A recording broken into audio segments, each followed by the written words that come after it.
नमस्कार फ्रेंड्स, कशा आहात तुम्ही? मजेत आहात ना? आय होप तुम्ही सगळेजण छान मजेत असाल. तर नेहमीप्रमाणे मी आज ना छान अशी साबुदाण्याची खिचडी करणार आहे, जे की आपला हप्त्यातून एकदा उपवास असतो, प्रत्येकाचा असतो.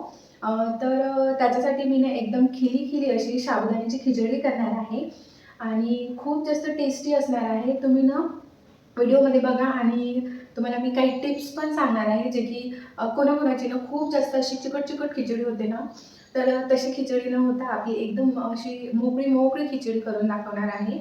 तर तुम्ही पूर्ण व्हिडिओज बघा आणि एक सांगते मी तुम्हाला, जर तुम्हाला माझे व्हिडिओज आवडत असेल ना, तर प्लीज तुम्ही माझ्या चॅनलला सबस्क्राईब करा, व्हिडिओला लाईक करा, शेअर करा जास्तीत जास्त आणि सोबतच बेल आयकॉनवर क्लिकसुद्धा करा, जेणेकरून तुम्हाला प्रत्येक अपडेट ही येत राहील.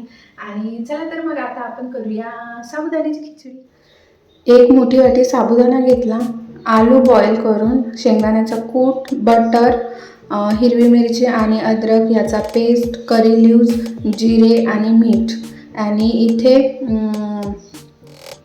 साबुदाणा हा मी 4 ते 5 वेळेस छान धुवून घेतला, कारण की त्याच्यामध्ये भरपूर प्रमाणात स्टार्च असते, तर त्याला खूप वेळेस धुणं, 4 ते 5 वेळेस धुणं खूप इम्पॉर्टंट आहे.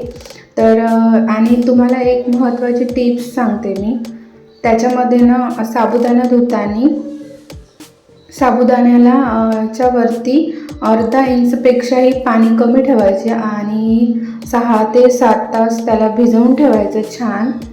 तर भिजवून ठेवल्यानंतर रात्रभर भिजवून ठेवलं तरी चालेल.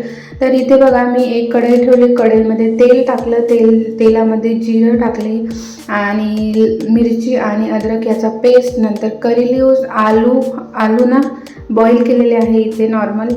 तर तुम्ही इथे बॉईल करून नसेल टाकत तर याला खूप वेळ शिजू द्यावं लागते. तर इथे मग मी नंतर ना वरतून थोडंसं बटर टाकत आहे, एकदम जास्त टेस्टी होणार खिचडी. तर इथे मी ह्याला ना कमी गॅसवरती 1 मिनिटे ना आपण शिजू द्यायचं आहे वाफेवरती आणि छान फिरवून घ्यायचं आहे.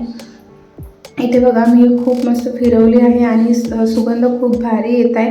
तर याच्यामध्ये आपण ना मीठ घालून घेऊया. चवीनुसार मीठ टाकून घ्यायचं आहे आणि तिकडे मी दाखवल्याप्रमाणे शेंगदाण्याचं कूट मी ऑलरेडी साबुदाण्याच्या याच्यामध्ये मिक्स करून ठेवलेलं आहे. तुम्ही पण तसंच करायचं आहे. तर इथे आता आपण आपला साबुदाणा टाकून घ्यायचा आहे.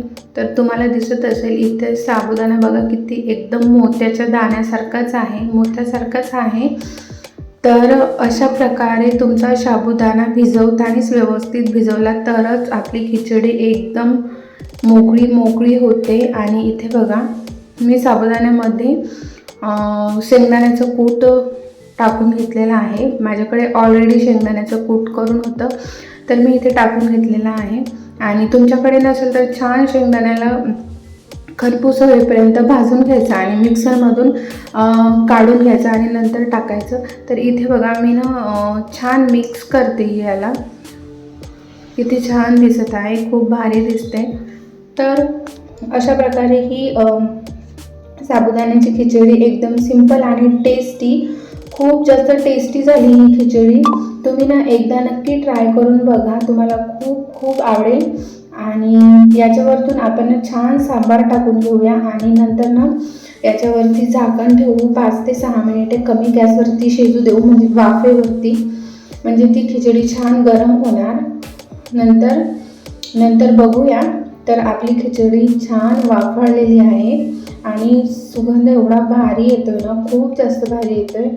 तर फ्रेंड्स, ही रेसिपी अशी होती. आय होप तुम्हाला ही माझी साबुदाण्याची खिचडीची रेसिपी आवडली असेल तर माझ्या व्हिडिओला लाईक करा, शेअर करा आणि चॅनलला सबस्क्राईब करायला विसरू नका. तोपर्यंत परत भेटूया आपण अशाच एका छानशा नवीन रेसिपीसोबत, सिंपल आणि स्वादिष्ट. तर तुम्ही नक्की एकदा ट्राय करून बघा किती छान दिसत आहे. भेटूया आपण.